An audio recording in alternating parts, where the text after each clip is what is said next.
दहेज प्रतिषेध अधिनियम 1961। 20 मई 1961 दहेज का देना या लेना प्रतिषिद्ध करने के लिए अधिनियम भारत गणराज्य के 12वें वर्ष में संसद द्वारा नियमित रूप से यह अधिनियमित हो। अब पहला क्या है, धारा पहला है संक्षिप्त नाम, विस्तार और प्रारंभ। तो पहला है, पहले का पहला है, इस अधिनियम का संक्षिप्त नाम दहेज प्रतिषेध अधिनियम 1961 है। इसका विस्तार संपूर्ण भारत पर है। यह उस तारीख को प्रवृत्त होगा जिसे केंद्रीय सरकार राजपत्र में अधिसूचना द्वारा नियत करे। धारा 2 है दहेज की परिभाषा। इस अधिनियम में दहेज से कोई ऐसी संपत्ति या मूल्यवान प्रतिभूति या विपरीत है जो विवाह के समय या उसके पूर्व या पश्चात किसी समय का बताता है विवाह के एक पक्षकार द्वारा विवाह के दूसरे पक्षकार को, या बी बताता है विवाह के किसी भी पक्षकार के माता पिता द्वारा किसी अन्य व्यक्ति को, विवाह के किसी भी पक्षकार को या किसी अन्य व्यक्ति को उक्त पक्षकारों के विवाह के संबंध में या तो प्रत्यक्षता या अप्रत्यक्षता दी गई है या दी जाने के लिए करार की गई है, किंतु उन व्यक्तियों के संबंध में जिन्हें मुस्लिम स्वयं विधि शरीयत लागू होती है, मेहर इसके अंतर्गत नहीं आती। तो जो दहेज है वो क्या हो सकता है, विवाह के पहले भी हो सकता है, बाद में भी हो सकता है, प्रत्यक्ष रूप से हो सकता है, अप्रत्यक्ष रूप से हो सकता है। परंतु इसमें हमें ये बात याद रखना है कि मुस्लिम स्वयं जो विधि है शरीयत, वो मेहर इसके अंतर्गत नहीं आती। स्पष्टीकरण बताता है 2 मूल्यवान प्रतिभूति को परिभाषित किया गया है। तो मूल्यवान प्रतिभूति पद का वही अर्थ होगा जो भारतीय दंड संहिता की धारा 30 में परिभाषित किया गया है। अब परंतु बताता है, अब अपन को धारा 3 बताता है दहेज लेने देने या दहेज लेने के लिए, धारा 3 बताता है दहेज देने या लेने के लिए यहाँ पर शास्ति बताई गई है। तो यदि कोई व्यक्ति इस अधिनियम के प्रारंभ के पश्चात दहेज देगा या लेगा अथवा दहेज देगा या लेना दुष्प्रेरित करेगा, वह कारावास से जिसकी अवधि 5 वर्ष से कम की नहीं होगी, जुर्माने से जो 15,000 रुपये से या ऐसे दहेज के मूल्य की रकम तक का इसमें से जो भी अधिक हो कम नहीं होगा, दंडनीय होगा।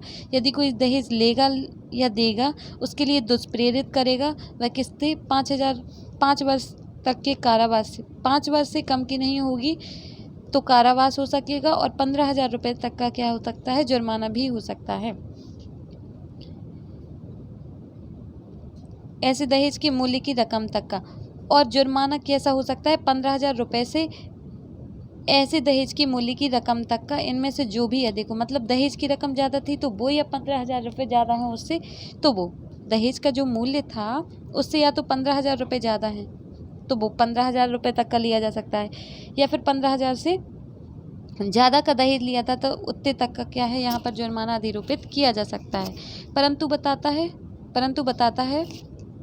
परंतु न्यायालय ऐसे पर्याप्त और विशेष कारणों से जो निर्णय में लेखबद्ध किए जाएंगे 5 वर्ष से कम की किसी अवधि के कारावास का दंडादेश अधिरोपित कर सकता है। परंतु अगर न्यायालय को 5 वर्ष से कम का दंड देना है तो उसको कारण लिखने होंगे कि वह ऐसा दंड क्यों कर रहा है। दूसरा उपधारा बताता है, उपधारा 1 में की कोई बात, तो ये बताता है ऐसी भेंटों को जो वधू को विवाह के समय उस निमित्त कोई मांग किए बिना दी जाती है या उसके संबंध में लागू नहीं होगी। जो वधू को कोई गिफ्ट दिया जाता है वह दहेज के अंतर्गत नहीं आएगा, परंतु यह तब जबकि भेंटें इस अधिनियम के अधीन बनाए गए नियमों के अनुसार रखी गई सूची में दर्ज की जाएं। अब जो ऐसी भेंटें दी जाएंगी उन्हें में क्या है, अनुसूची में दर्ज किया जाना चाहिए जो इस अधिनियम में बताया गया। मतलब एक सूची में लिखना चाहिए क्या क्या गिफ्ट दिया गया है वधू को। बी बताता है ऐसी भेंटों को जो वर को विवाह के समय उस निमित्त कोई मांग दिए बिना दी जाती है या उसके संबंध में लागू नहीं होगी।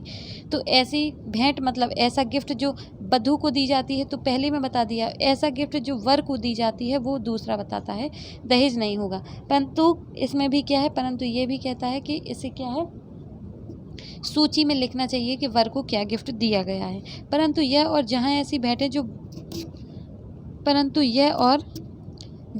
भेंटें जो वधू द्वारा या उसकी ओर से किसी व्यक्ति द्वारा जो वधू का नातेदार है दी जाती है, ऐसी भेंटें रूढ़िगत प्रकृति की हैं और उसका मूल्य ऐसे व्यक्ति की वित्तीय परिस्थिति को ध्यान में रखते हुए जिसकी ओर से ऐसी भेंट दी गई है अधिक नहीं है।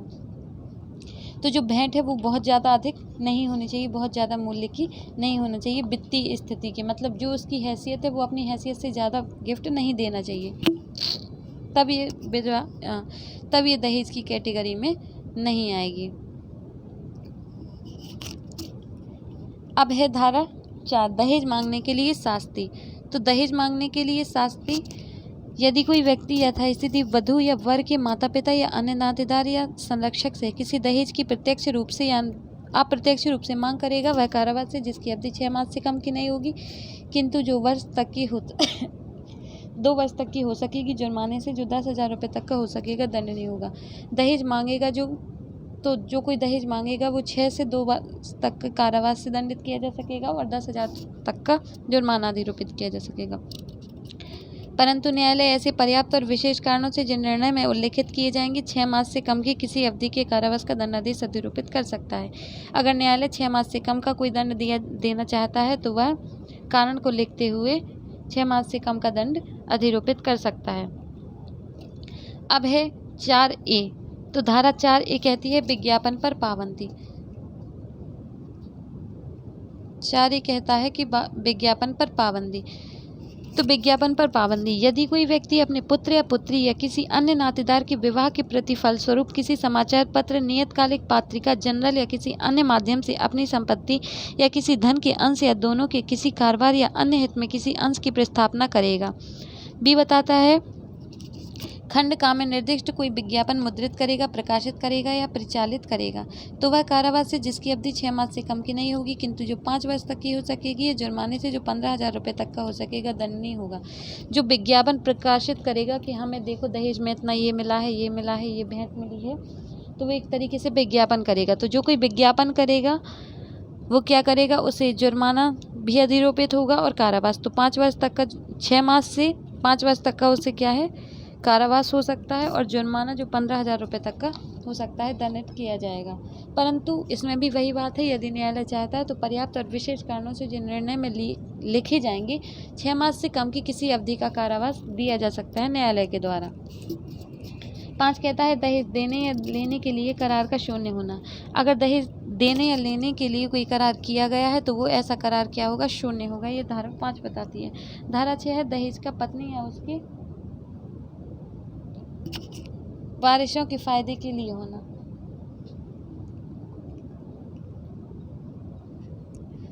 दहेज का पत्नी या उसके वारिसों के फायदे के लिए होना, ये धारा 6 बताती है। तो जहाँ कोई दहेज ऐसी स्त्री से भिन्न जिसके विवाह के संबंध में वह दिया गया है किसी व्यक्ति द्वारा प्राप्त किया जाता है, वहाँ वह व्यक्ति उस दहेज को, यदि वह दहेज विवाह से पूर्व प्राप्त किया गया तो विवाह की तारीख के पश्चात 3 मास से भीतर, या यदि वह दहेज विवाह के समय या उसके पश्चात किया गया था तो उसकी प्राप्ति की तारीख के पश्चात 3 मास के भीतर, यदि वह उस समय जब स्त्री अवयस्क थी तब प्राप्त किया गया था तो उसके 18 वर्ष आयु प्राप्त होने के पश्चात 3 मास के भीतर स्त्री को अंतरित कर देगा और ऐसे अंतरण तक उसे न्यास के रूप में स्त्री के फायदे के लिए धारण करेगा। इसमें यह बताया गया है यदि कोई दहेज है जो दिया गया था, जो गिफ्ट वगैरह दिया गया था लड़की को, तो वो अब जो गिफ्ट है अगर उस लड़की को नहीं मिला, किसी और के पास है, तो जब वो शादी हुई नहीं थी उसके पहले अगर प्राप्त किया था अन्य व्यक्ति ने, तो वो जैसे ही शादी होती है शादी के 3 माह के अंदर देना होगा। ये पहला क्लॉज बताता है। दूसरा क्लॉज बताता है कि जैसे ही शादी हो जाती है तो 3 माह के अंदर उसे देना होगा। पहले में क्या था कि जब शादी नहीं हुई थी तो जब शादी हो जाएगी शादी के 3 माह के अंदर, और जब शादी हो गई तो शादी के 3 माह के अंदर, और जब स्त्री अवयस्क थी, तीसरा बताता है अवयस्क थी, तो जैसे ही 18 साल की वो हो जाएगी, मतलब वयस्क हो जाएगी, 18 वर्ष प्राप्त कर लेने के बाद उसे 3 माह के अंदर उस स्त्री को ये जो दहेज है प्राप्त किया था वो देना होगा, अंतरित कर देगा और ऐसे अंतरण तक उसे न्यास के रूप में स्त्री के फायदे के लिए धारण करेगा। जब तक वो अंतरण नहीं होता तो वो जो व्यक्ति है उसके पास जो पैसा रहता है वो कैसा, एक न्यास के रूप में धारण करेगा, मतलब ऐसा धारण करेगा कि उसकी संरक्षा करेगा और कुछ नहीं, उसका उपयोग करने का, उसे पूर्ण तरीके से उपयोग करने का उसे अधिकार नहीं होता। 2 बताती है यदि कोई व्यक्ति उपधारा 1 द्वारा अपेक्षित किसी संपत्ति का उसके लिए विनिर्दिष्ट परिसीमा काल के भीतर उपधारा 3 द्वारा अपेक्षित अंतरण करने में असमर्थ रहेगा, वह कारावास से जिसकी अवधि 6 मास से कम की नहीं होगी किंतु 2 वर्ष तक की हो सकेगी, जुर्माने से 5,000 रुपये तक का हो सकेगा किंतु 10,000 रुपये तक का हो सकेगा, दोनों से दंडित किया जा सकेगा। यदि कोई व्यक्ति है जो अंतरण नहीं करता है, ऐसा जो पैसा वगैरह दहेज का है उसे नहीं देता है, तो वह 6 मास से 2 वर्ष तक के कारावास से दंडित किया जाएगा और 5,000 से 10,000 रुपये तक का उस पर जुर्माना अधिरोपित किया जा सकेगा। तीसरा बताता है जहाँ उपधारा 1 के अधीन किसी संपत्ति के लिए हकदार स्त्री की उसे प्राप्त करने के पूर्व मृत्यु हो जाती है, वह स्त्री के वारिस उसे तत्समय धारण करने वाले व्यक्ति से दावा करने के हकदार होंगे। जहाँ उपधारा 1 के अधीन जो संपत्ति उस स्त्री को मिलनी थी तो वो उस स्त्री को नहीं मिलती है तो उसके वारिसों को जाएगी, परंतु जहाँ ऐसी स्त्री की मृत्यु उसके विवाह के 7 वर्ष के भीतर प्राकृतिक कारणों से अन्यथा हो जाती है, वहाँ ऐसी संपत्ति जहाँ ऐसी संपत्ति स्त्री की मृत्यु, अगर स्त्री की मृत्यु हो जाती है तो वो क्या है, प्राकृतिक कारणों की अन्यथा हुई है, तो ऐसे जनरली उसकी मृत्यु नहीं हुई है विवाह के 7 वर्ष के अंदर, तो ऐसी जो संपत्ति है, ऐसी उसकी संपत्ति संतान, यदि उसकी कोई संतान नहीं है तो उसके माता पिता को अंतरित की जाएगी। बी बताता है यदि उसकी संतान है तो ऐसी संतान को अंतरित की जाएगी और ऐसे अंतरण तक ऐसे संतान के लिए न्यास के रूप में धारण की जाएगी। जब तक उसकी संतान वयस्क नहीं हो जाती तब तक ऐसी जो संपत्ति है उसको जो कोई भी रखेगा अंतरण तक के लिए न्यास के रूप में उसे धारित करेगा। 3 बताता है जहां उपधारा 1 या उपधारा 3 द्वारा अपेक्षित संपत्ति का अंतरण करने में असफल रहने के लिए उपधारा 2 के अधीन सिद्धदोष ठहराए गए किसी व्यक्ति ने उस उपधारा के अधीन उसके सिद्धदोष ठहराए जाने के पूर्व ऐसी संपत्ति का उसके लिए हकदार स्त्री को या यथास्थिति उसके वारिसों, माता पिता या संतान को अंतरण नहीं किया है, वहाँ न्यायालय उस उपधारा के अधीन दंड अधिनिर्णित करने के अतिरिक्त लिखित आदेश द्वारा यह निर्देश देगा कि ऐसा व्यक्ति ऐसी संपत्ति यथास्थिति ऐसी स्त्री या उसके वारिसों, माता पिता या संतान को ऐसी अवधि के भीतर जो आदेश में विनिर्दिष्ट की जाए अंतरण करे, और यदि ऐसा व्यक्ति ऐसे निर्देश का इस प्रकार विनिर्दिष्ट अवधि के भीतर अनुपालन करने में असफल रहेगा तो संपत्ति के मूल्य के बराबर रकम उससे ऐसे वसूल की जा सकेगी मानो वह ऐसे न्यायालय द्वारा अधिरोपित जुर्माना हो और उसका यथास्थिति उस स्त्री या उसके वारिसों, माता पिता या संतान को संदाय किया जा सकेगा। 4 बताता है इस धारा की कोई बात धारा 3 या धारा 4 के उपबंधों पर प्रभाव नहीं डालेगी। अब है धारा 7। तो धारा 7 बताती है अपराधों का संज्ञान। दंड प्रक्रिया संहिता 1973 में किसी बात के होते हुए भी क्या बताता है, महानगर मजिस्ट्रेट या प्रथम वर्ग न्यायिक मजिस्ट्रेट के न्यायालय से अगर कोई न्यायालय इस अधिनियम के अधीन किसी अपराध का विचार नहीं करेगा, अपराध का संज्ञान कौन ले सकता है, तो पहला बताता है महानगर मजिस्ट्रेट प्रथम वर्ग न्यायिक मजिस्ट्रेट के न्यायालय से अवर उससे कोई नीचे का कोई न्यायालय इस अधिनियम के अधीन कोई संज्ञान नहीं लेगा, अब अपराध का विचार नहीं करेगा। बी बताता है कोई न्यायालय इस अधिनियम के अधीन किसी अपराध का संज्ञान अपनी जानकारी या ऐसे अपराध को गठित करने वाले तथ्यों को पुलिस रिपोर्ट पर या अपराध से व्यतीत व्यक्ति या ऐसे व्यक्ति के माता पिता या अन्य नातेदार द्वारा अथवा किसी मान्यता प्राप्त कल्याण संस्था या संगठन द्वारा किए गए परिवाद पर ही करेगा, अन्यथा नहीं।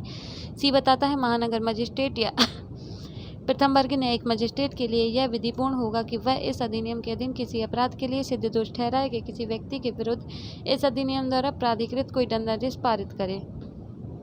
महानगर मजिस्ट्रेट या प्रथम वर्ग न्यायिक मजिस्ट्रेट के लिए विधिपूर्ण होगा कि वह इस अधिनियम के अधीन किसी अपराध के लिए सिद्ध दोष ठहराए गए किसी व्यक्ति के विरुद्ध इस अधिनियम द्वारा प्राधिकृत कोई दंडादेश पारित करे। ये शी बताता है। स्पष्टीकरण बताता है, स्पष्टीकरण है इस धारा के प्रयोजन के लिए मान्यता प्राप्त कल्याण संस्था या संगठन से कोई ऐसी समाज कल्याण संस्था या संगठन अभिप्रेत है जिसे इस निमित्त केंद्रीय या राज्य सरकार द्वारा मान्यता दी गई है तो कोई ऐसी कल्याण संस्था मानी जाएगी जिसे केंद्रीय या राज्य सरकार द्वारा मान्यता दी गई हो। 7 का 2 बताता है दंड प्रक्रिया संहिता 1973 के अध्याय 36 की कोई बात इस अधिनियम के अधीन दंडनीय किसी अपराध को लागू नहीं होगी। CRPC की कोई बात 36 जो अध्याय बताता है उसकी इस पर कोई इफेक्ट नहीं होगा। 3 बताता है तत्समय प्रवृत्त किसी विधि में किसी बात के होते हुए अपराध से व्यथित व्यक्ति द्वारा किया गया कोई कथन ऐसे व्यक्ति को इस अधिनियम के अधीन अभियोजन का भागी नहीं बनाएगा।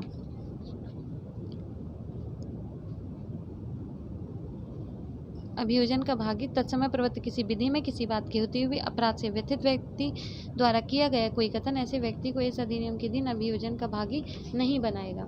अब धारा 8 है अपराधों का कुछ प्रयोजनों के लिए संज्ञेय होना तथा अजमानती और अशमनीय होना। दंड प्रक्रिया संहिता 1973 इस अधिनियम के अधीन अपराधों को वैसे ही लागू होगी मानो वे, ये बताता है, ऐसे अपराधों के अन्वेषण के प्रयोजन के लिए हों और निम्नलिखित से भिन्न विषयों के प्रयोजन के लिए। उस संहिता की धारा 42 में विनिर्दिष्ट विषय और दो बताता है, किसी व्यक्ति की वारंट के बिना या मजिस्ट्रेट के किसी आदेश के बिना गिरफ्तारी संज्ञेय अपराध हो। दूसरा बताता है, इस अधिनियम के अधीन प्रत्येक अपराध जमानती और अशमनीय होगा, अजमानती और अशमनीय होगा। 8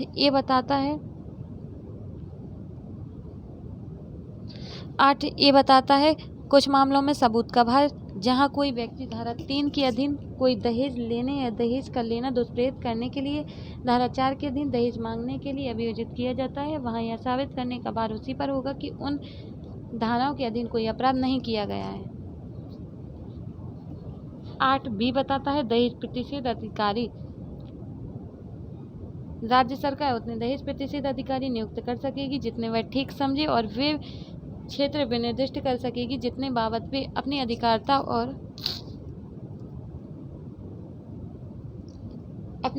और शक्तियों का प्रयोग इस अधिनियम के अधीन करेंगे। तो जो राज्य सरकार है वह इतने अधिकारी नियुक्त कर सकेगी जितने वह ठीक समझे। दूसरा बताता है, प्रत्येक दहेज प्रतिषेध अधिकारी निम्नलिखित शक्तियों का प्रयोग कृत्यों का पालन करेगा, अर्थात जो प्रतिषेध अधिकारी है वो निम्न शक्तियों का प्रयोग करेगा, कृत्यों का पालन करेगा। अर्थात ये बताता है, यह देखना कि इस अधिनियम के उपबंधों का अनुपालन किया जाता है। B बताता है, दहेज देने या दहेज लेने को दुष्प्रेरित करने या दहेज मांगने को यथासंभव रोकना। यह देखना कि इस अधिनियम के उपबंधों का अनुपालन किया जाता है। B बताता है, दहेज देने या दहेज लेने को दुष्प्रेरित करने या दहेज मांगने को यथासंभव रोकना। C बताता है, इस अधिनियम के अधीन अपराध करने वाले व्यक्तियों के अभियोजन के लिए ऐसा साक्ष्य एकत्र करना जो आवश्यक हो। D बताता है, ऐसे अतिरिक्त कार्य करना जो राज्य सरकार द्वारा उसे सौंपे जाएं, इस अधिनियम के अधीन बनाए गए नियमों से विनिर्दिष्ट किए जाएं। 3 बताता है, राज्य सरकार राजपत्र में अधिसूचना द्वारा दहेज प्रतिषेध अधिकारी को किसी पुलिस अधिकारी की शक्तियां प्रदत्त कर सकेगी जो अधिसूचना में निर्दिष्ट किए जाएं, और वह ऐसी शक्तियों का प्रयोग ऐसी परिसीमाओं की शर्तों के अधीन रहते हुए करेगा जो इस अधिनियम के अधीन बनाए गए नियमों द्वारा विनिर्दिष्ट किए जाएं। राज्य सरकार पुलिस की शक्ति भी किसको दे सकती है? दहेज प्रतिषेध अधिकारी को दे सकती है। चौथा बताता है, राज्य सरकार दहेज प्रतिषेध अधिकारी को इस अधिनियम के अधीन उसके कृत्यों के दक्ष पालन करने में सलाह देने और सहायता करने के प्रयोजन के लिए एक सलाहकार बोर्ड नियुक्त कर सकती है। राज्य सरकार सलाहकार बोर्ड भी नियुक्त किया जा सकता है राज्य सरकार द्वारा। अब धारा 9 है नियम बनाने की शक्ति। तो केंद्रीय सरकार इस अधिनियम के प्रयोजन को कार्यान्वित करने के लिए नियम राजपत्र में अधिसूचना द्वारा बना सकती है। केंद्रीय सरकार बनाएगी नियम। दूसरा है विशिष्टता और पूर्वगामी शक्ति की व्यापकता पर प्रतिकूल प्रभाव डाले बिना ऐसे नियमों में निम्नलिखित के लिए उपबंध किया जा सकेगा, अर्थात ए वह प्रारूप जिसमें और वह रीति जिससे और ऐसे व्यक्ति जिनके द्वारा धारा 3 की उपधारा 2 में निर्दिष्ट भेंटों की कोई सूची रखी जाएगी और उसके संबंधित सभी अन्य विषय, और बी इस अधिनियम के प्रशासन की बाबत नीति और कार्रवाई का बेहतर समन्वय है। तीसरा है इस धारा के अधीन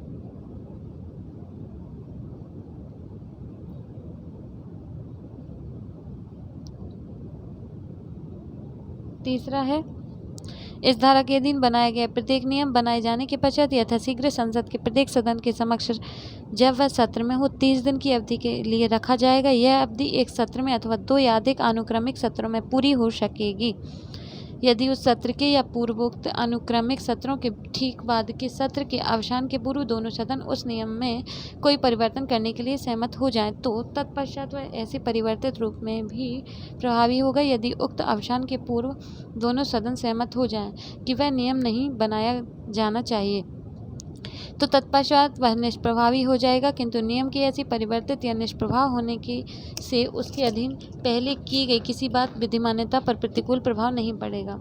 अगर दोनों जो सदन हैं वो कहते हैं इसको ख़त्म हो जाना चाहिए इन नियमों को, तो वो ख़त्म हो जाएंगे, परंतु पहले वाले जो विधिमान्य हैं उनके ऊपर कोई इफेक्ट नहीं होगा। धारा 10 बताती है राज्य सरकार की नियम बनाने की शक्ति। राज्य सरकार इस अधिनियम के प्रयोजन को कार्यान्वित करने के लिए राजपत्र में अधिसूचना द्वारा नियम बना सकेगी। दूसरा है विशिष्टता और पूर्वगामी शक्ति की व्यापकता पर प्रतिकूल प्रभाव डाले बिना ऐसे नियमों में निम्नलिखित सभी यकीनी विषयों के लिए उपबंध किया जा सकेगा। अर्थात का दहेज प्रतिषेध अधिकारी द्वारा धारा 8 खा की उपधारा 2 के अधीन पालन किए जाने वाले अतिरिक्त कृत्य। बी बेपरिसीमा और शर्तें जिनके अधीन रहते हुए दहेज प्रतिषेध अधिकारी धारा 8 बी की उपधारा 3 के अधीन अपने कृत्यों का प्रयोग कर सकेंगे। तीसरा है राज्य सरकार द्वारा इस धारा के अधीन बनाए गए प्रत्येक नियम बनाए जाने के पश्चात यथाशीघ्र राज्य विधानमंडल के समक्ष रखा जाएगा। राज्य सरकार जो नियम बनाती है उसे कहाँ रखा जाता है? राज्य विधानमंडल के समक्ष रखा जाता है। थैंक यू दोस्तों, अभी के लिए बस इतना ही, बाकी अगले वीडियो में देखेंगे।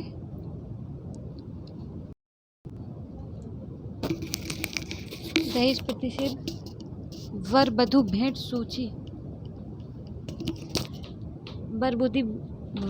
भेंट सूची नियम 1985। साकानी 664 आ केंद्रीय सरकार दहेज प्रतिषेध अधिनियम 1961 का 28 की धारा 9 द्वारा प्रदत्त शक्तियों का प्रयोग करते हुए निम्नलिखित नियम बनाती है। तो कौन बनाता है? इसमें जो है प्रदत्त शक्तियों का प्रयोग करके, तो ये कौन बनाता है? दहेज प्रतिषेध अधिनियम 1961 की धारा जो 28 है उसकी धारा जो 9 द्वारा प्रदत्त शक्तियां हैं उसका प्रयोग करते हुए निम्नलिखित नियम बनाए जाते हैं केंद्रीय सरकार के द्वारा। तो पहला है संक्षिप्त नाम। प्रारंभ। इन नियमों का संक्षिप्त नाम दहेज प्रतिषेध वर वधू भेंट सूची नियम 1985 है। दूसरा है ये 2 अक्टूबर 1985 को प्रवृत्त होंगे, जो दहेज प्रतिषेध अधिनियम 1984 के प्रवृत्त होने के लिए नियत की गई है तारीख है। दूसरा है नियम जिसके अनुसार भेंटों की सूचियां रखी जानी हैं। तो विवाह के समय जो भेंटें जो वधू को दी जाती हैं उनकी एक सूची वधू रखेगी। दूसरा है विवाह के समय जो भेंट जो वर को दी जाती हैं उसकी सूची कौन रखेगा? वर रखेगा। उपनियम 1 या उपनियम 2 निर्दिष्ट भेंटों की प्रत्येक सूची विवाह के समय या विवाह के पश्चात यथासंभव शीघ्र तैयार की जाएंगे। अब है बी, जो कैसी होगी? लिखित में होगी। सी बताता है उसमें होगा प्रत्येक भेंट का संक्षिप्त विवरण, भेंट का अनुमानित मूल्य। तीसरा है उस व्यक्ति का नाम जिसने भेंट दी है, और यदि चौथा बताता है यदि वह व्यक्ति जिसने भेंट दी है वधू का वर या नातेदार है तो ऐसे नातेदार का विवरण। डी है वर वधू दोनों का हस्ताक्षर होगा। चौथा है स्पष्टीकरण। एक बताता है कि जहाँ वधू हस्ताक्षर करने में असमर्थ है वहाँ वह उसे सूची पढ़कर सुनाई जाने के पश्चात और उस व्यक्ति के जिसने सूची में दी गई विशिष्टियों को इस प्रकार पढ़कर सुनाया है उस सूची पर हस्ताक्षर प्राप्त करने के पश्चात अपने हस्ताक्षर करने के बदले अपने अंगूठे का निशान लगा सकेगी। दूसरा है जहाँ वह हस्ताक्षर करने में असमर्थ है वहाँ वह उसे सूची पढ़कर सुनाई जाने के पश्चात और उस व्यक्ति के जिसने सूची में दी गई विशिष्टियों को इस पर पढ़कर सुनाया है उस सूची पर हस्ताक्षर प्राप्त करने के पश्चात अपने हस्ताक्षर करने के बदले अपने अंगूठे का निशान लगा सकेगा। चौथा है वर या वधू यदि ऐसा चाहे तो उपनियम 1 या उपनियम 2 में निर्दिष्ट सूचियों में से किसी एक पर या दोनों पर अपने किसी नातेदार या किन्हीं नातेदारों या विवाह के समय उपस्थित किसी अन्य व्यक्ति या किन्हीं व्यक्तियों के हस्ताक्षर प्राप्त कर सकती है। उपाबंध। भारतीय दंड संहिता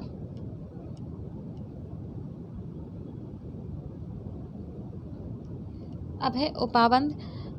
तो भारतीय दंड संहिता 1860 का 45 से उद्धरण अध्याय 20 का पति या पति के नातेदारों द्वारा क्रूरता के विषय में 498 का किसी क्रूरता के पति या पति के नातेदार द्वारा उसके प्रति क्रूरता करना।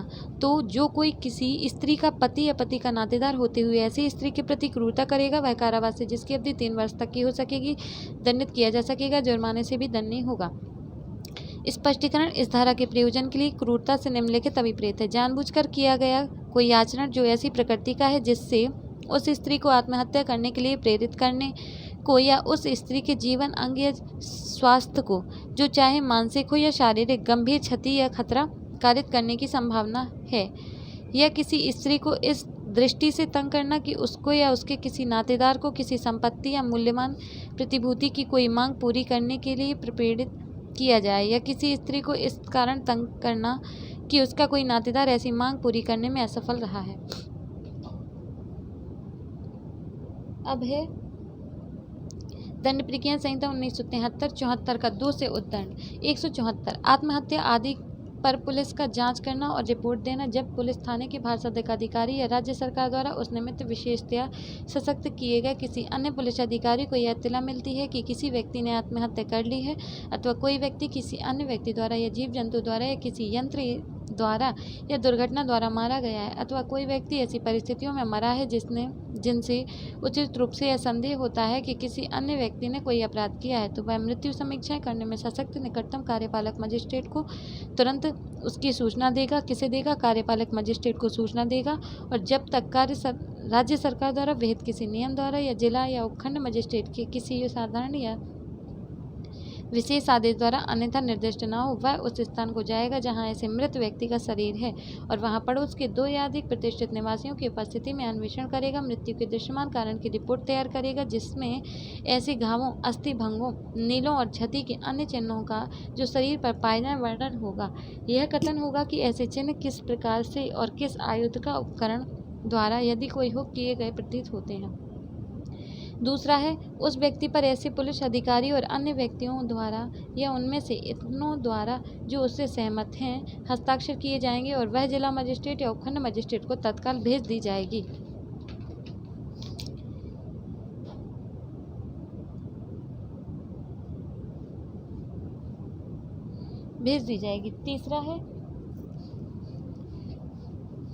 तीसरा का पहला है जब मामले में किसी स्त्री द्वारा उसके विवाह की तारीख से 7 वर्ष के भीतर आत्महत्या अंतर्वलित है, या दूसरा है मामला किसी स्त्री की उसके विवाह के 7 वर्ष के भीतर ऐसी परिस्थितियों में मृत्यु से संबंधित है जो यह युक्तियुक्त संदेह उत्पन्न करती है कि किसी अन्य व्यक्ति ने ऐसी स्त्री के संबंध में कोई अपराध किया है।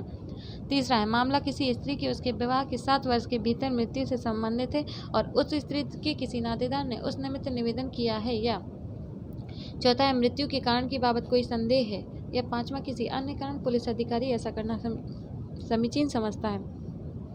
तब ऐसे नियमों के अधीन रहती हुई जो राज्य सरकार द्वारा इस निमित्त विहित किए जाएं, वह अधिकारी यदि मौसम ऐसा है और दूरी इतनी है कि रास्ते में शरीर के ऐसे सड़ने की जोखिम के बिना जिससे परीक्षा व्यर्थ हो जाए उसे भिजवाया जा सकता है, तो शरीर की उसकी परीक्षा की दृष्टि से निकटतम सिविल सर्जन के पास या राज्य सरकार द्वारा इस निमित्त निर्मुक्त या अन्य अर्ह चिकित्सक के पास भेजेगा। इसका पूरे का मतलब यह है कि यदि किसी स्त्री की ऐसे कारण से मृत्यु हुई है जो साधारणतया नहीं लगती है, 7 वर्ष के भीतर हुई है, जानवर ने काट लिया या कोई दुर्घटना हो गई, तो जिससे संदेह होता है कि किसी व्यक्ति ने कुछ किया होगा जिस वजह से उसकी मृत्यु हुई है, तो यदि कोई ऐसा कारण उत्पन्न होता है तो ऐसे में उसका क्या है कि जो चिकित्सक है चिकित्सा से मेडिकल परीक्षण कराया जाएगा और यदि मेडिकल परीक्षण कराने के लिए सिविल सर्जन के पास जो पास का सिविल सर्जन है वहाँ पर ले जाया जाएगा, क्योंकि अगर दूर ले जाया जाएगा उससे शरीर के सड़ने गड़ने का जोखिम हो जाता है। चौथा बताता है निम्नलिखित मजिस्ट्रेट मृत्यु समीक्षा करने के लिए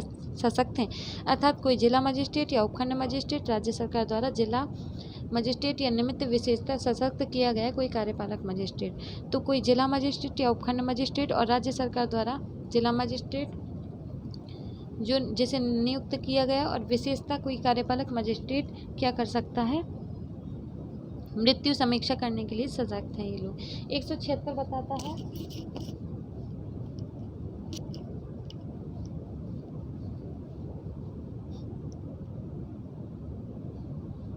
176 बताता है मृत्यु के कारण की मजिस्ट्रेट द्वारा जांच। जब मामला धारा 174 की उपधारा 3 के खंड 1 या खंड 2 में निर्दिष्ट प्रकृति का है, तब मृत्यु के कारण की जांच पुलिस अधिकारी द्वारा किए जाने वाले अन्वेषण के बजाय या उसके अतिरिक्त वह निकटतम मजिस्ट्रेट करेगा। 176 में मजिस्ट्रेट की जांच मजिस्ट्रेट करेगा। पुलिस अधिकारी द्वारा किए जाने वाले अन्वेषण की वजह मतलब पुलिस अधिकारी इसमें अन्वेषण नहीं करेगा, इसमें क्या है निकटतम मजिस्ट्रेट करेगा जो मृत्यु समीक्षा करने के लिए सशक्त है और धारा 174 की धारा उपधारा 1 में वर्णित किसी अन्य दशा में इस प्रकार सशक्त किया गया है कोई भी मजिस्ट्रेट कर सकेगा, और यदि वह ऐसा करता है तो उसे ऐसी जाँच करने में वे सब शक्तियाँ होंगी जो उसे किसी अपराध की जाँच करने में होती। सारी शक्तियाँ दी जाएंगी ऐसे मजिस्ट्रेट को जो उसे अन्यथा होती। एक का है जहाँ कोई व्यक्ति मर जाता है या गायब हो जाता है, या बी बताता है किसी स्त्री के साथ बलात्संग किया गया अभिकथित है, तो उस दशा में जबकि ऐसा व्यक्ति या स्त्री पुलिस अभिरक्षा या इस संहिता के अधीन मजिस्ट्रेट या न्यायालय द्वारा प्राधिकृत किसी अन्य अभिरक्षा में है, वहाँ पुलिस द्वारा की गई जांच या किए गए अन्वेषण के अतिरिक्त यथास्थिति ऐसे न्यायिक मजिस्ट्रेट या महानगर मजिस्ट्रेट द्वारा जिसकी अधिकारिता की स्थानीय सीमाओं के भीतर अपराध किया गया है जांच की जाएगी। दूसरा है, ऐसी जांच करने वाला मजिस्ट्रेट उसके संबंध में लिए गए साक्ष्य को इनमें इसके पश्चात विहित किसी प्रकार से मामले की परिस्थितियों के अनुसार अभिलिखित करेगा। मामले की परिस्थिति के अनुसार उसको क्या किया जाएगा? अभिलिखित किया जाएगा।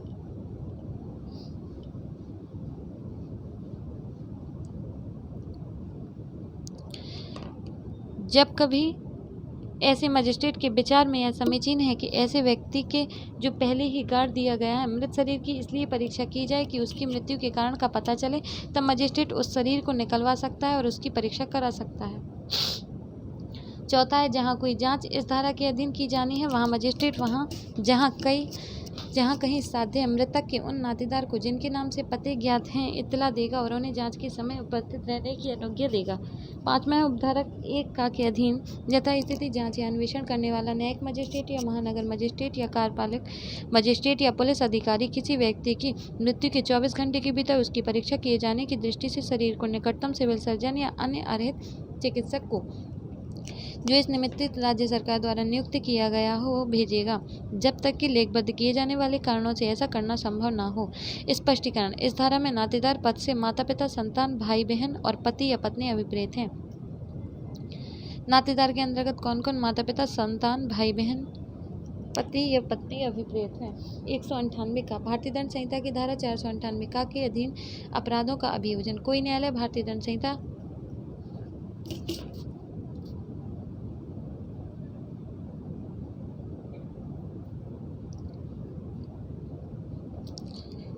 कोई न्यायालय भारतीय दंड संहिता 1860 का 45 की धारा 498 का के अधीन दंडनीय अपराध का संज्ञान ऐसे अपराध को घटित करने वाले तथ्यों की पुलिस रिपोर्ट पर अथवा अपराध से व्यतीत व्यक्ति द्वारा या उसके पिता, माता, भाई बहन या उसके पिता अथवा माता के भाई बहन द्वारा किए गए परिवार पर या रक्त विवाह या दत्तक ग्रहण द्वारा उससे संबंधित किसी अन्य व्यक्ति द्वारा न्यायालय की इजाज़त से किए गए परिवार पर ही करेगा, अन्यथा नहीं। अब है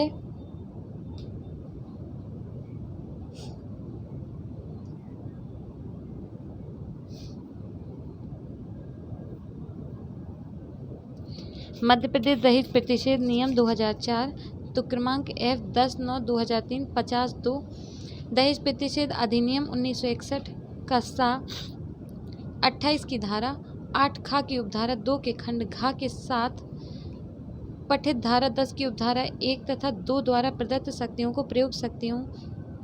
प्रयोग में लाते हुए तथा मध्य प्रदेश राजपत्र असाधारण दिनांक 16 मार्च 1999 प्रकाशित मध्य प्रदेश दहेज प्रतिषेध नियम 1999 को विखंडित करते हुए राज्य सरकार हित द्वारा उक्त अधिनियम के प्रयोजन को कार्यान्वित करने के लिए निम्नलिखित नियम बनाती है।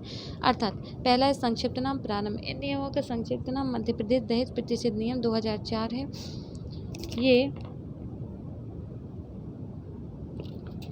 ये राजपत्र में उनके प्रकाशित की तारीख से प्रबद्ध होंगे। दूसरा है परिभाषा। इन नियमों में जब तक कि संदर्भ से अन्यथा अपेक्षित न हो का है अधिनियम से अभिप्रेत है दहेज प्रतिषेध अधिनियम 1961 का सा 28। बी है सलाहकार बोर्ड से अभिप्रेत है दहेज प्रतिषेध अधिकारियों को सलाह देने तथा सहायता करने के लिए अधिनियम की धारा 8 खा के अनुसार गठित सलाहकार बोर्ड। सी है मुख्य दहेज प्रतिषेध अधिकारी से अभिप्रेत है राज्य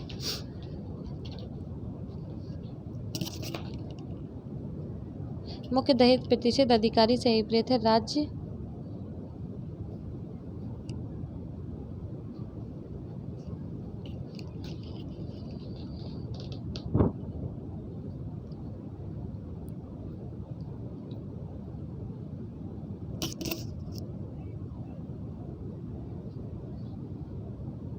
राज्य का कोई अधिकारी जिसे इन नियमों के अधीन कर्तव्य तथा उत्तरदायित्व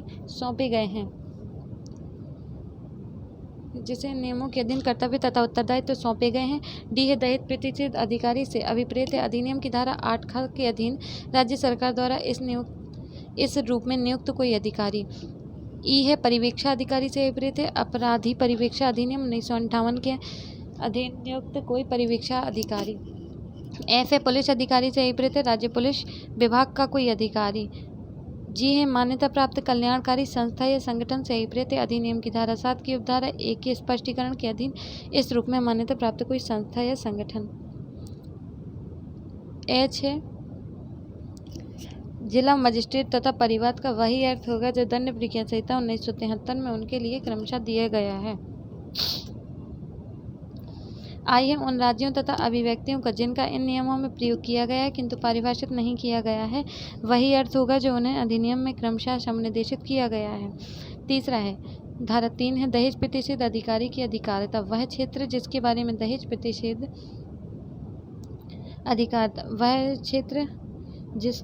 दहेज प्रतिषेध अधिकारी अधिनियम की धारा 8 ख की उपधारा 1 के अधीन अधिकारिता तथा शक्ति का प्रयोग करता है राज्य सरकार की अधिसूचना द्वारा राजपत्र में इस प्रयोजन के लिए विनिर्दिष्ट किया गया क्षेत्र होगा। चौथा है परिवाद दाखिल करने के लिए प्रक्रिया। कोई परिवाद किसी पीड़ित व्यक्ति या ऐसे व्यक्ति के माता पिता या किसी अन्य नातेदार द्वारा या किसी मान्यता प्राप्त कल्याणकारी संस्था या संगठन द्वारा दहेज प्रतिषेध अधिकारी को लिखित में या तो व्यक्तिशः या संदेश वाहक के माध्यम से या डाक द्वारा दाखिल किया जा सकेगा। 5 दहेज प्रतिषेध अधिकारी द्वारा किए जाने वाले अतिरिक्त कृत्य। दहेज प्रतिषेध अधिकारी निम्नलिखित अतिरिक्त कृत्य करेगा अर्थात वह शिविरों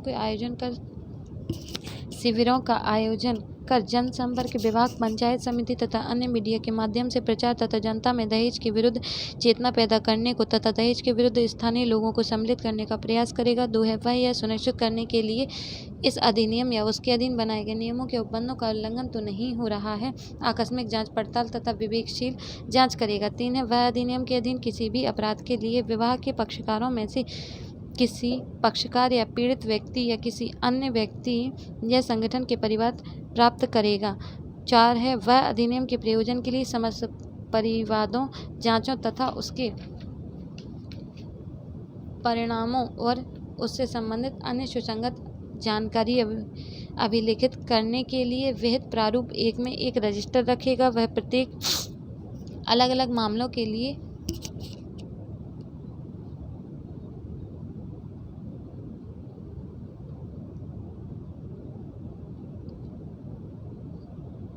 परिणामों और उससे संबंधित अन्य सुसंगत जानकारी अभिलिखित करने के लिए विहित प्रारूप 1 में एक रजिस्टर रखेगा। वह प्रत्येक अलग अलग मामलों के लिए सुसंगत अभिलेखों के साथ पृथक फाइलें भी रखेगा।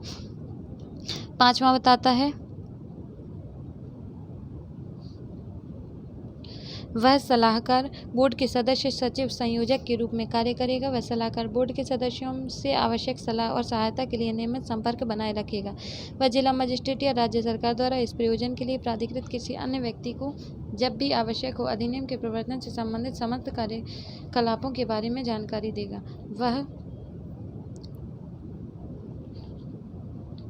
वह विवाह के पक्षकारों में से किसी पक्षकार द्वारा प्रस्तुत की गई उपहारों की समस्त सूचियों को अपने कब्जे में रखेगा तथा इस प्रयोजन के लिए रखे जाने वाले रजिस्टर में उससे संबंधित प्रविष्टियां करेगा। वह इन सूचियों का परीक्षण भी करेगा तथा वह सुनिश्चित करेगा कि दहेज प्रतिषेध वर वधू भेंट सूची नियम 1985 के उपबंधों का अनुपालन किया गया है। साथ ही वह अपने कर्तव्यों का निर्वहन सम्यक सतर्कता शालीनता एकांतता कौटुंबिक नातेदारी की गरिमा और सामंजस्य को बनाए रखते हुए करेगा।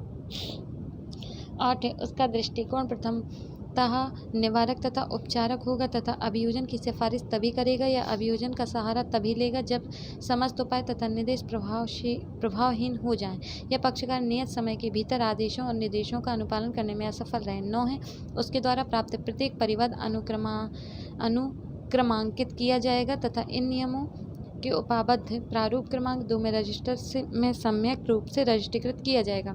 10 है वह परिवाद की संवीक्षा करेगा और यदि यह पाया जाता है कि परिवाद की प्रकृति तथा विषय वस्तु प्रकटतः अधिनियम की धारा 3 या 4 या 4 का या 5 या 6 के प्रविधान खंड में आती है तो वह तत्काल परिवाद की असलियत के बारे में जांच करने के लिए पक्षों से ऐसे साक्ष्य एकत्रित करेगा। 11 है वह अधिनियम के अधीन प्राप्त परिवादों की संख्या तथा की गई कार्यवाही या इन नियमों से उपाबद्ध प्रारूप 2 में विवादक के समझौते की प्रकृति की 1 तिमाही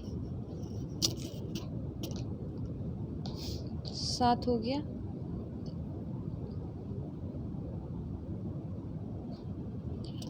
अब हम 11 पढ़ रहे हैं। वह अधिनियम में ये 8 है, 9 है, 10 है और 11 है।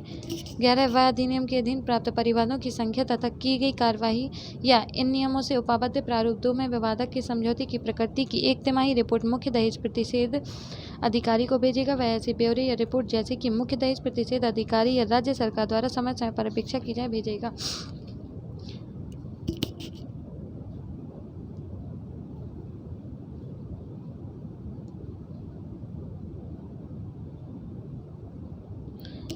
बारह है वह स्थल अन्वेषण का संचालन करेगा तथा पक्षकारों या साक्षियों में से या तो मौखिक या लिखित में ऐसे साक्ष्य एकत्र कर सकेगा या वह उसके कार्यालय में या ऐसे स्थान पर जो उसके लिए सुविधाजनक हो पक्षकारों को अधिक असुविधा तथा कठिनाई कारित किए बिना पक्षकारों तथा साक्षियों की सुनवाई नियत कर सकेगा।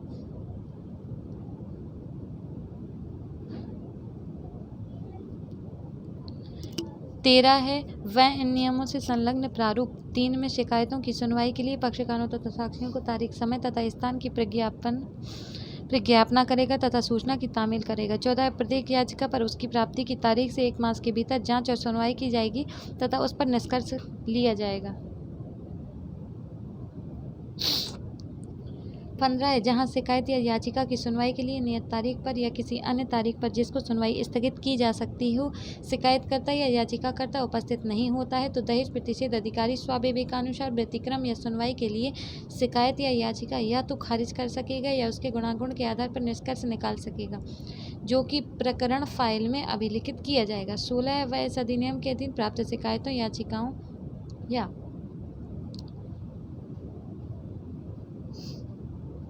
आवेदनों के संबंध में जानकारी एकत्र करने या जांच का संचालन करने या जांच या शिकायतकर्ता से संबंधित जांचों या कार्रवाइयों में किसी भी स्तर पर सहायता देने के लिए क्षेत्र के परिवेक्षा अधिकारी की सेवाओं का उपयोग कर सकेगा। 17 दहेज प्रतिषेध अधिकारी से अधिपेक्षा प्राप्त होने पर परिवेक्षा अधिकारी आवश्यक जाँच का संचालन करेगा, जानकारी एकत्र करेगा, ऐसे ब्यौरे देगा तथा उसके द्वारा अनुरोध पर तत्परता से रिपोर्ट देगा। 18 है जहां किसी महिला से भिन्न किसी व्यक्ति द्वारा कोई दहेज प्राप्त किया गया है और उस महिला को जो अधिनियम की धारा 6 के अनुसार उसकी हकदार है ऐसे दहेज के अंतरण के संबंध में शिकायत प्राप्त होती है, वहां वह उन पक्षकारों को निर्देश जारी करेगा कि वे नियत समय के भीतर उसे दहेज अंतरित करें। 19 वह विशिष्ट रूप से यह स्पष्ट करेगा कि उसकी अधिकारिता के भीतर संपन्न होने वाले विवाहों का यह देखने के लिए कि इस अधिनियम के उपबंधों का उल्लंघन तो नहीं हो रहा है, पुलिस अधिकारी के साथ उसके द्वारा या उसके स्टाफ द्वारा निरीक्षण करने की संभावना है। 20 वह उसकी अधिकारिता के भीतर संपन्न या प्रस्तावित होने वाले विवाहों के संबंध में अधिनियम के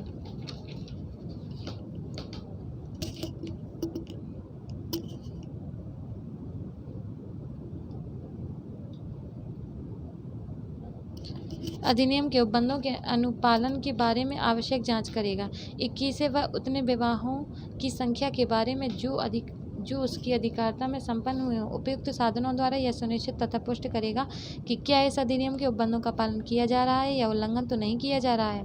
22 जब वह इस अधिनियम के अधीन जांच कर रहा हो या जांच करने के प्रयोजन के लिए किसी विवाह में उपस्थित हो रहा हो वह उसके कृत्यों का पालन करने में सहायता के लिए किसी पुलिस अधिकारी या अन्य अधिकारी की सहायता ले सकेगा। पुलिस अधिकारी का यह कर्तव्य होगा कि वह उसके द्वारा अपेक्षित समस्त सहायता प्रदान करें। 23 वह इस अधिनियम के अधीन फाइल की गई शिकायत का अन्वेषण करने में तथा न्यायालय में मामले के विचार में सहायता करेगा। 24 वह इस अधिनियम के अधीन उसके कृत्यों के संबंधित मामलों में सलाहकार बोर्ड का मार्गदर्शन चाहेगा। 25 सलाहकार बोर्ड की प्रत्येक बैठक की कार्यवाही की एक प्रति बैठक की तारीख से 15 दिन के भीतर जिला मजिस्ट्रेट को भेजेगा तथा उसकी एक प्रति जानकारी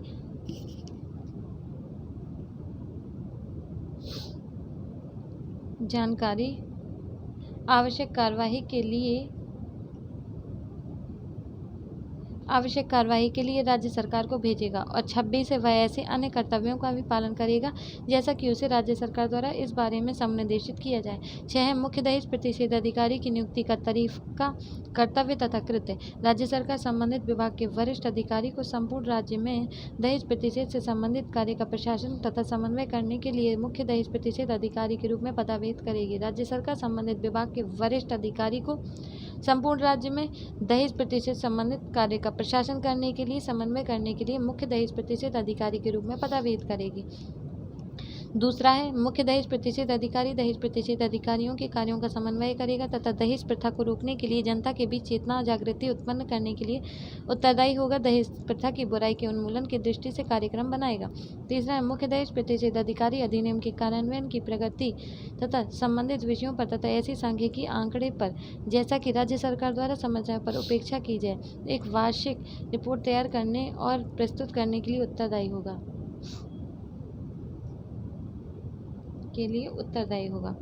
चौथा है मुख्य दहेज प्रतिषेध अधिकारी राज्य सरकार के समस्त विभागों को निम्नलिखित आशय के निर्देश जारी करेगा। एक है प्रत्येक सरकारी सेवक उसके विभाग के पश्चात यह कथन करते हुए एक घोषणा पत्र विभागाध्यक्ष को देगा कि उसने कोई दहेज नहीं लिया है। इस घोषणा पत्र पर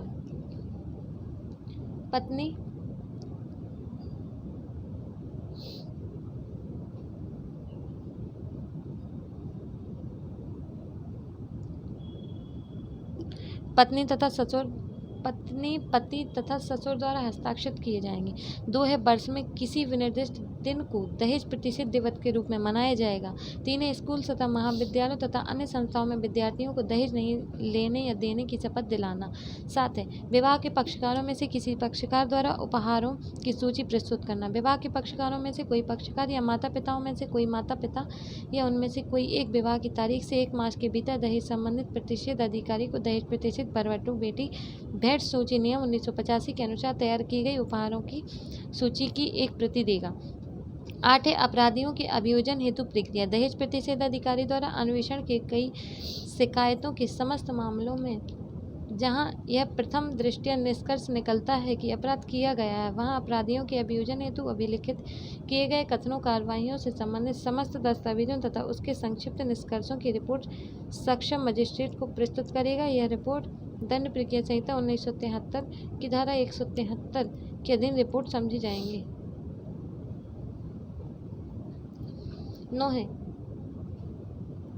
कल्याणकारी संस्थाओं की मान्यता। कोई कल्याणकारी संस्था या संगठन जो इस निम्न प्रकार के कार्यों में से किसी कार्य में मूलतः निष्ठाशील रहा हो, उस क्षेत्र में कम से कम 3 वर्ष की कालावधि से साधारणतः कार्य कर रहा हो, अधिनियम की धारा 17 की उपधारा 1 से स्पष्टीकरण के अधीन मान्यता चाहने के लिए पात्र होगी। अर्थात 1 है समाज कल्याण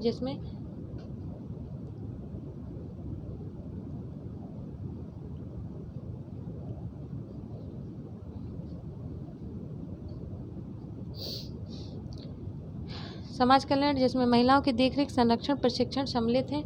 2 है राज्य स्तर या अखिल भारतीय स्तर पर महिलाओं की सोसाइटियों या संगठन। 3 है सामाजिक सुरक्षा जिसमें निराश्रित बचाई गई महिलाओं तथा बालकों की देखरेख संरक्षण सम्मिलित है। 4 है अधिवक्ता का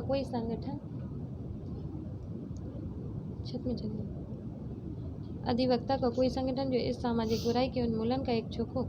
दूसरा है कोई कल्याणकारी संस्था या संगठन जो उपनियम 1 के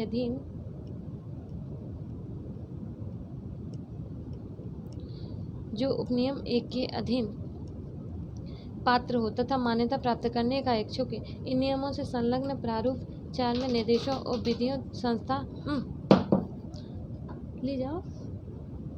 संस्था के अनुच्छेद आर्टिकल ऑफ एसोसिएशन, उसके सदस्यों तथा पदाधिकारियों की सूची तथा उसके क्रियाकलापों से संबंधित रिपोर्ट और पिछली सामाजिक या सामुदायिक सेवा के अभिलेख की प्रत्येक की एक प्रति के साथ राज्य सरकार को आवेदन करेगा। तीसरा है राज्य सरकार संबंधित विभाग के वरिष्ठ अधिकारी द्वारा जांच कराने के पश्चात तथा ऐसे संगठन या संस्था की जिसने इस संबंध में आवेदन किया है प्राकृतिक तथा सेवा की पिछली रिपोर्ट पर विचार करने के पश्चात 5 वर्ष की कालावधि के लिए मान्यता प्रदान कर सकेगी, जिसे पुनः नवीकरण के लिए आवेदन प्रस्तुत करने के पश्चात नवीकृत किया जा सकेगा।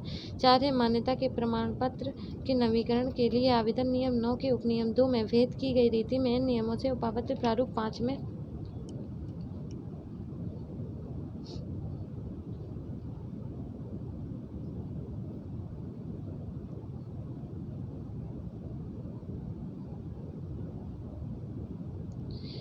प्रस्तुत करेगा, जो उपनियम 3 में अभिलिखित प्रक्रिया के अनुसार कार्यवाही की जाएगी और ऐसे प्रकरण में जहां संस्था या संगठन के कामकाज की रिपोर्ट उचित रूप से समाधानप्रद हो मान्यता प्रदान नवीकरण की जा सकेगी। 5 है यदि मुख्य दहेज प्रतिषेध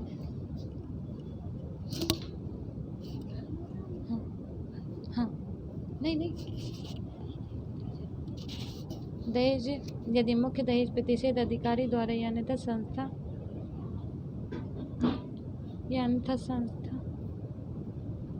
या संगठन का कार्य असमाधानप्रद पाया जाए या असमाधानप्रद प्रतिवेदित किया जाए तो राज्य सरकार संस्था या संगठन को प्रदान की गई मान्यता वापस ले सकेगी।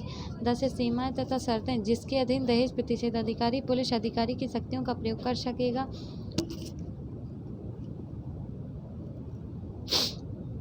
दंड प्रक्रिया संहिता 1973 के अध्याय 5 के बंदों के सिवाय और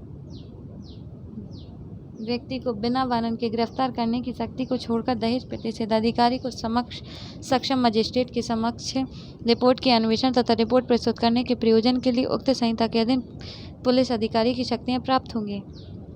दूसरा है, जब कभी दहेज प्रतिषेध अधिकारी को यह विश्वास करने का युक्तियुक्त आधार हो कि उसकी अधिकारिता के भीतर अधिनियम के अधीन दंडनीय अपराध किया गया है या किया जा रहा है या किया जाने वाला है तथा किसी परिसर की तलाशी बिना असामयिक विलंब के प्रकार वारंट के साथ नहीं की जा सकेगी, तब वह जिला मजिस्ट्रेट को अपने विश्वास के आधार पर भेजते हुए ऐसे परिसर की बिना वारंट की तलाशी ले सकेगा। तीसरा, उपनियम 2 के अधीन तलाशी लेने के पूर्व दहेज प्रतिषेध अधिकारी उस परिक्षेत्र के जहां तक तलाशी का स्थान स्थित है 2 या 2 से अधिक निवासियों को तलाशी के समय उपस्थित रहने तथा साक्षी के लिए ऐसा करने के लिए उन दोनों या दोनों में से किसी एक को लिखित में आदेश जारी कर सकेगा। ये हमारा तीसरा हो गया। कोई व्यक्ति जिसे उपनियम 3 के अधीन किसी तलाशी में उपस्थित होने या साक्षी के लिए जब कभी उसे लिखित आदेश परिदत्त करने या निवेदित करके बुलाया जाए युक्त हेतु के बिना ऐसा करने से इनकार करता है या अपेक्षा करता है तो उसके संबंध में यह समझा जाएगा कि उसने भारतीय दंड संहिता 1860 की धारा 187 के अधीन अपराध किया है। दहेज प्रतिषेध अधिकारी का लोक सेवक होना। दहेज प्रतिषेध अधिकारी लोक सेवक होगा, ये 11 में बताया गया है। दहेज प्रतिषेध अधिकारी भारतीय दंड संहिता की धारा 21 के अर्थ में लोक सेवक समझे जाएंगे। 12 है, सद्भावपूर्वक की गई कार्रवाई के लिए संरक्षण, कोई बात या अन्य विधिक प्रक्रिया सरकार मुख्य दहेज प्रतिषेध अधिकारी तथा किसी पुलिस अधिकारी या उसे सहायता देने वाले व्यक्ति और परिवीक्षा अधिकारी के विरुद्ध ऐसी किसी बात के बारे में जो उसके द्वारा इस अधिनियम या उसके अधीन बनाए गए नियमों के अनुसार में सद्भावपूर्वक की गई है या की जानी आशय तो नहीं होगी। 13 है, निर्वचन। यदि इन नियमों के निर्वचन के संबंध में कोई प्रश्न उद्भूत होता है तो वह राज्य सरकार को निर्दिष्ट किया जाएगा। 14 है, निरसन तथा व्यावृत्ति। मध्य प्रदेश दहेज प्रतिषेध नियम 1999 द्वारा निरस्त किया जाता है। दूसरा है, उक्त नियमों का निरसन होते हुए भी उक्त नियमों के अधीन की गई कोई बात या ली गई कार्रवाई इन नियमों के तत्स्थानीय उपबंधों के अधीन की गई बात या ली गई कार्रवाई समझी जाएगी।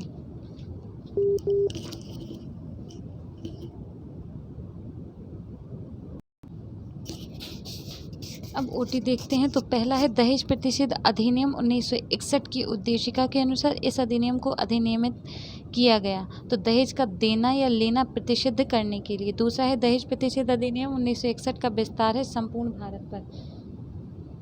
आंसर नंबर पहला। तीसरा है, दहेज प्रतिषेध अधिनियम 1961 कब से प्रवृत्त हुआ है तो ये दूसरा है, 1 जुलाई 1961 से। चौथा है, दहेज में सम्मिलित है ऐसी संपत्ति या मूल्यवान प्रतिभूति जो सभी है इसमें। आंसर है डी वाला। विवाह के समय दी गई हो, विवाह के पश्चात दी गई हो, विवाह के पूर्व दी गई हो, कभी भी दी गई हो। क्वेश्चन 5 है, यदि दुल्हन का पिता रूढ़िगत प्रकृति के उपहार जो उसकी वित्तीय क्षमता के अधीन है दुल्हन को देता है तो ऐसा उपहार दहेज की परिभाषा में आएगा। यह कथन क्या है? असत्य है। यदि दुल्हन का पिता जो है रूढ़िगत प्रकृति के उपहार जो उसकी वित्तीय क्षमता के अधीन है, जो उसकी क्षमता के अधीन है, अगर अधीन ना होता फिर वो देता तो ये दहेज में आएगा। तो दुल्हन को ऐसा देता है उपहार दहेज की परिभाषा में आएगा तो ये कथन असत्य है। अगर उसकी क्षमता में है और देता है तो ऐसा जो देने वाला गिफ्ट है वो क्या है? दहेज नहीं होगा। और क्षमता में नहीं है फिर देता है तो वह दहेज के अंतर्गत आता है।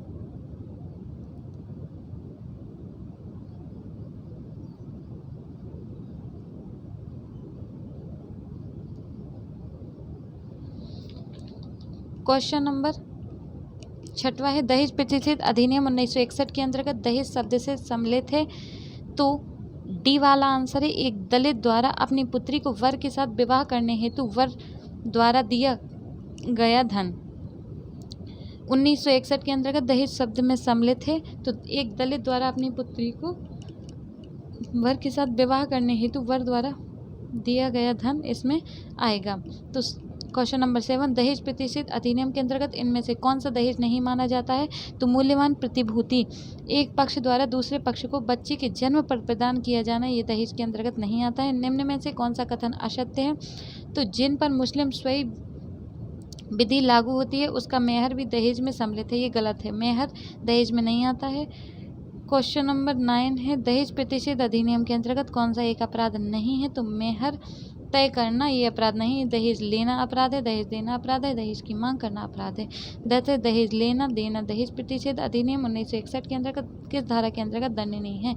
तो ये धारा 3 के अंतर्गत दंडनीय है।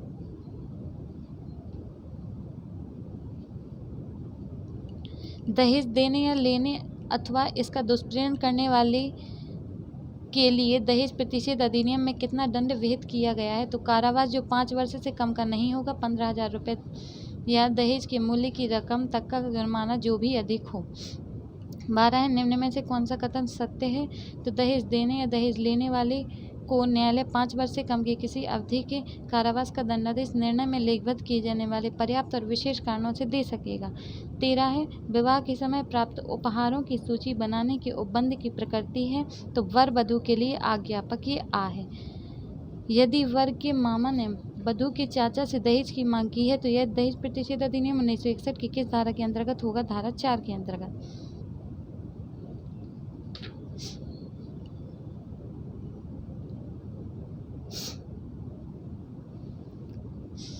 का वधू के माता पिता से अप्रत्यक्ष रूप से दहेज की मांग करता है? दहेज प्रतिषेध अधिनियम 1961 की किस धारा के अधीन वह दंडनीय होगा? 4 के अंतर्गत।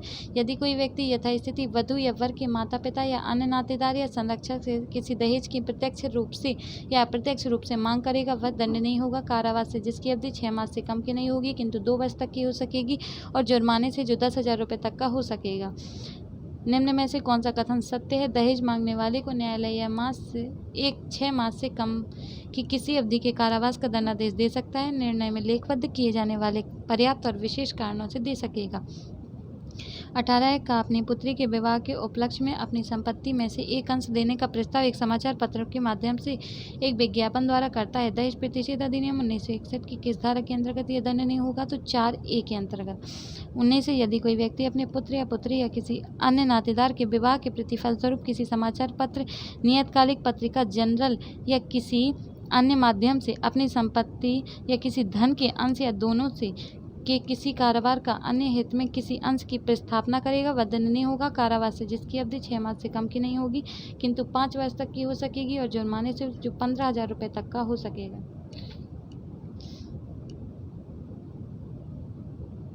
अब है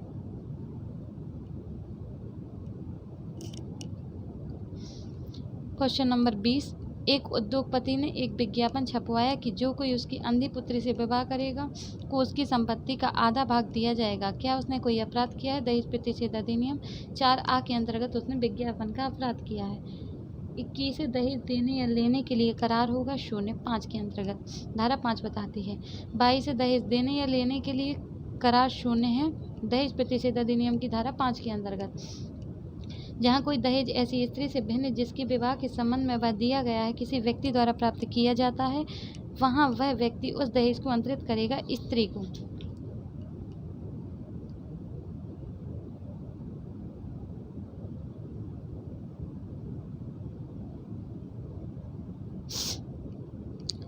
यदि दुल्हन की विवाह के 7 वर्ष के अंतर्गत प्रकृति के सामान्य अनुक्रम से भिन्न मृत्यु होती है तो उसकी विवाह से संबंधित संपत्ति अंतरित होगी। संतान न होने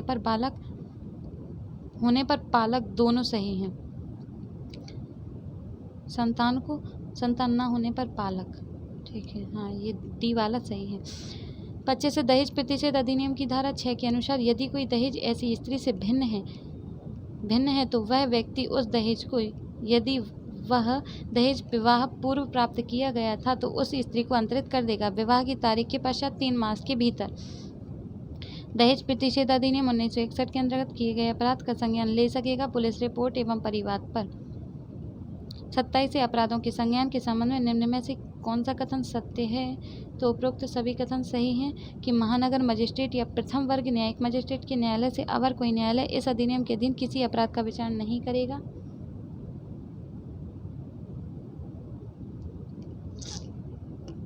कोई न्यायालय इस अधिनियम के अधीन किसी अपराध का संज्ञान अपनी जानकारी पर या ऐसे अपराध को गठित करने वाले तथ्यों की पुलिस रिपोर्ट पर ही करेगा, अन्यथा नहीं। कोई न्यायालय इस अधिनियम के अधीन किसी अपराध का संज्ञान अपराध से व्यथित व्यक्ति या ऐसे व्यक्ति के माता पिता या अन्य नातेदार द्वारा अथवा किसी मान्यता प्राप्त कल्याण संस्था या संगठन द्वारा किए गए परिवाद पर ही करेगा, अन्यथा नहीं। 28 दंड प्रक्रिया संहिता का अध्याय 36 जो कुछ अपराधों का संज्ञान करने के लिए परिसीमा विहित करता है, दहेज प्रतिषेध अधिनियम के अधीन दंडनीय किसी अपराध को लागू नहीं होता।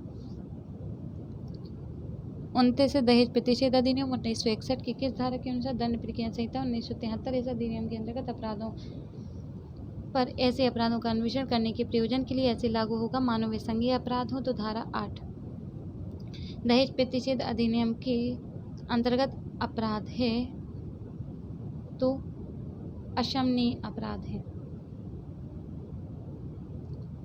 31 दहेज प्रतिषेध अधिनियम के अधीन प्रत्येक अपराध अशमनीय और अजमानती हैं।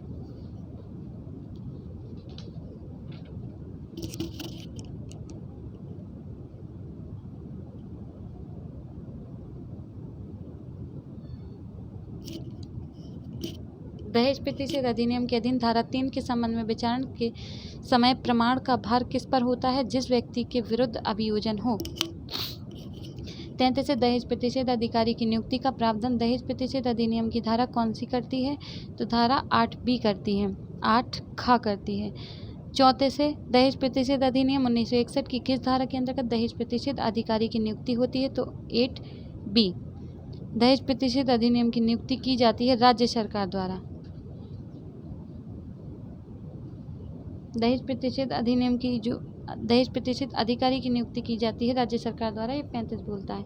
36 निम्न में से क्या दहेज प्रतिषेध अधिकारी की शक्तियों और कृत्यों के अंतर्गत है?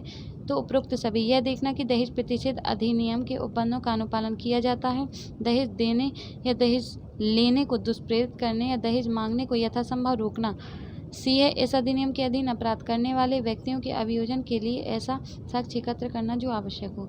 37 दहेज प्रतिषेध अधिनियम के अधीन नियम बनाने की शक्ति किसे प्रदान की जाती है? तो ये केंद्र सरकार को, राज्य सरकार को दी जाती है। 38 दहेज प्रतिषेध अधिनियम की कौन सी धारा के अधीन केंद्र सरकार नियम बना सकती है? तो धारा 9 के अधीन। दहेज प्रतिषेध अधिनियम की कौन सी धारा के अधीन राज्य सरकार नियम बना सकती है? तो धारा 10 के अधीन। केंद्रीय सरकार नियम बना सकती है 9 के अधीन और राज्य सरकार नियम बना सकती है धारा 10 के अधीन। Thank you, bye bye.